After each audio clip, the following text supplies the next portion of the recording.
नमस्कार दोस्तों, मैं advocate Vishnudhari Singh legal channel में आप सभी दर्शकों का स्वागत करता हूं। दोस्तों, आज मेरे वीडियो बनाने का टॉपिक है कि ऑनरेबल सुप्रीम कोर्ट के द्वारा एडवर्स पोजीशन के कानून में एक काफ़ी बड़ा बदलाव किया गया है दोस्तों। यानी प्रतिकूल कब्जे के सिद्धांत में ऑनरेबल सुप्रीम कोर्ट के द्वारा एक काफ़ी बड़ा बदलाव किया गया है दोस्तों। आइए दोस्तों, आप उपरोक्त प्रश्नों का उत्तर ढूंढने के पहले ये समझ लें कि एडवर्स पोजीशन क्या है। दोस्तों, एडवर्स पोजीशन के ऊपर पहले मैं वीडियो बनाकर अपने यूट्यूब चैनल पर अपलोड कर चुका हूँ। पहले आप उसे देख लें तो इस केस को समझने में ज़्यादा आसानी होगी दोस्तों, एडवर्स पोजीशन के बारे में अगर समझना है तो सबसे पहले इंडियन लिमिटेशन एक्ट के सेक्शन 27 और आर्टिकल 64, 65 और आर्टिकल 111 एंड 112 को समझना होगा। दोस्तों, सबसे पहले समझते हैं इंडियन लिमिटेशन एक्ट सेक्शन 27 क्या है।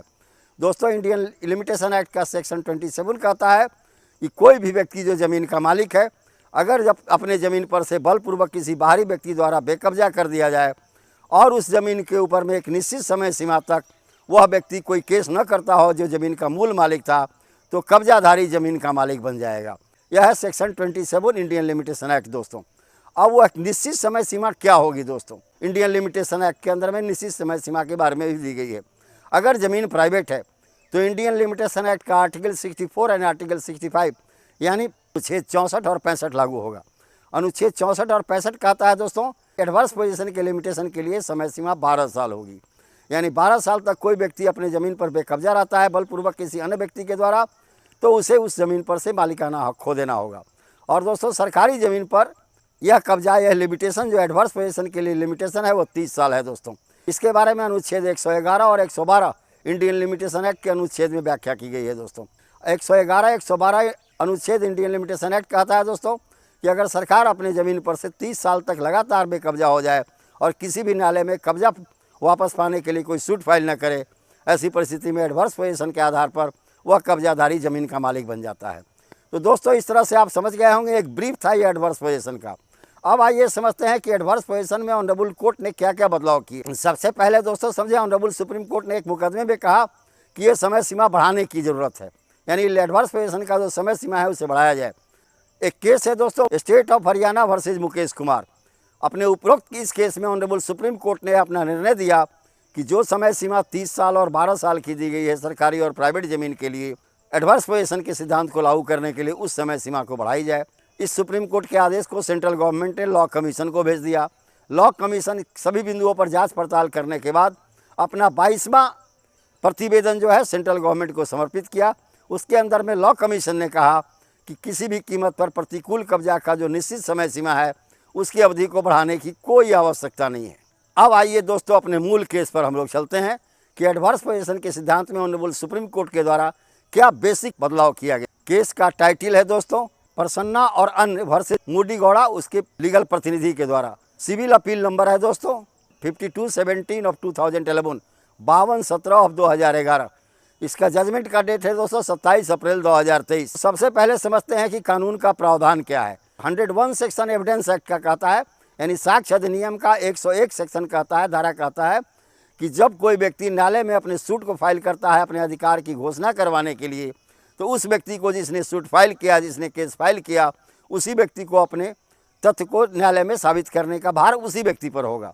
101 सेक्शन 2 एविडेंस एक्ट का है, ये कहता है कि सबूत का भार वादी पर होगा जिसने केस। इसको एक उदाहरण से समझे दोस्तों, अपने ज़मीन पर टाइटल डिक्लेयर कराने के लिए सूट फाइल करते हैं, तो टाइटल संबंधी सारी तथ्यों को न्यायालय में साबित करने का भार आपके ऊपर ही होगा।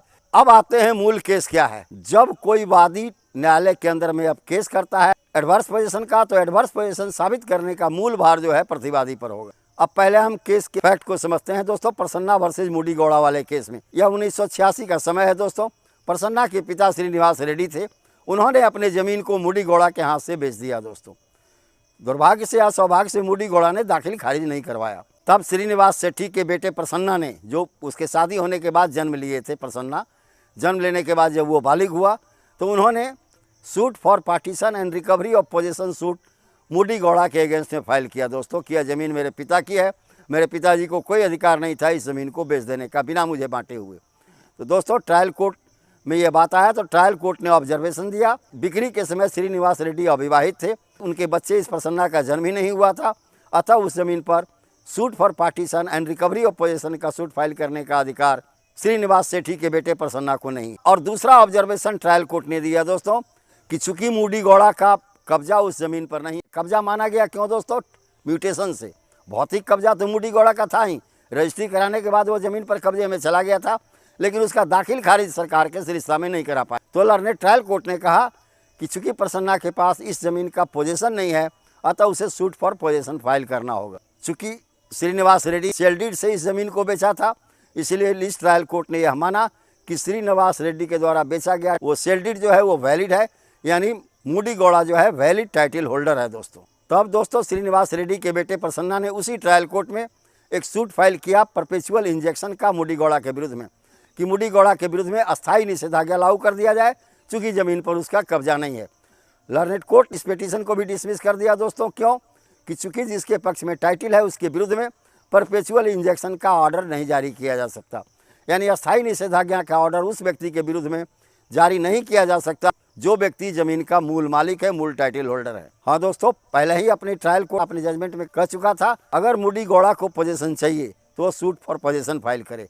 तब मूडी गौड़ा जो है अभी suit for position trial court में फाइल की। जैसे ही मूडी गौड़ा ने सूट फॉर पोजीशन फाइल किया तो श्रीनिवास रेड्डी के बेटे प्रसन्ना उसमें प्रतिवादी थे, उन्होंने कहा कि यह सूट मेंटेनेबल नहीं है, चूँकि आर्टिकल 64 और 65 के अनुसार मूडी गौड़ा 12 साल से ज़्यादा बेकब्जे में है।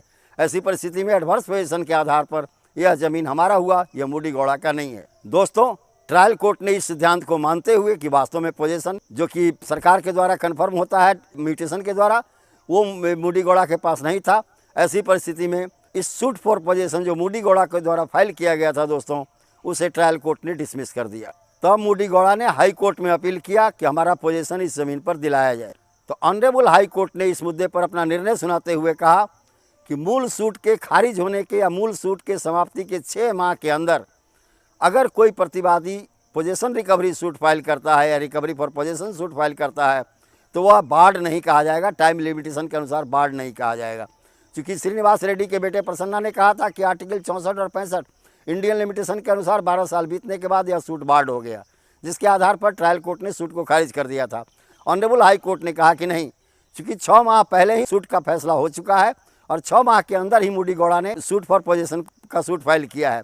ऐसी परिस्थिति में यह सूट मेंटेनेबल है, इस सूट को लिमिटेशन के अनुसार बार्ड नहीं माना जा सकता। और दूसरा ऑब्जर्वेशन ऑनरेबल हाई कोर्ट ने दिया दोस्तों कि पहले के केस में, पहले जो केस ट्रायल कोर्ट में किया गया था, उस ट्रायल कोर्ट ने टाइटल जो है वो मूडी गौड़ा के पक्ष में माना कि उस ज़मीन पर टाइटल मूडी गौड़ा के पक्ष में है। लेकिन दोस्तों, टाइटल मूडी गौड़ा के पक्ष में है, इसीलिए सबूत का भार प्रतिवादी पर होगा कि वह ज़मीन पर से बेकब्जा है, यानी ज़मीन पर से मूडी गौड़ा बेकब्जा है, यह साबित करने का भार प्रतिवादी पर होगा, न कि मूडी गौड़ा पर।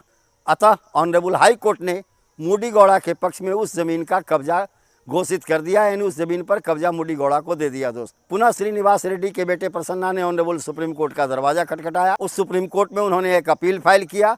तो उस अपील में ऑनरेबल सुप्रीम कोर्ट ने कहा, पहला कि मूडी गौड़ा के पक्ष में ज़मीन पर से बेकब्जा होने की बात सिर्फ इस आधार पर कहा जा रहा है, उसका उस ज़मीन पर दाखिल खारिज नहीं हुआ था, लेकिन वास्तव में भौतिक रूप से उस ज़मीन पर उसका कब्जा था। ऐसा स्टेटमेंट मूडी गौड़ा और उसकी मां ने ट्रायल कोर्ट की गवाही में दिया। तब ऑनरेबल सुप्रीम कोर्ट ने पुनः कहा कि जब टाइटल मूडी गौड़ा के पक्ष में है और सिर्फ म्यूटेशन नहीं है लेकिन भौतिक कब्जा है, ऐसे मामले में भौतिक कब्जा मूडी गौड़ा का ही माना जाएगा और कब्जाधारी मूडी गौड़ा ही रहेगा। लेकिन न्यायालय में यह साबित करने का भार कि मूडी गौड़ा जमीन पर से बेकब्जा है, यह प्रतिवादी यानी प्रसन्ना पर रहेगा। क्योंकि अब यहाँ पर एडवर्स पोजीशन के सिद्धांत में ऑनरेबल सुप्रीम कोर्ट ने बड़ा बदलाव किया।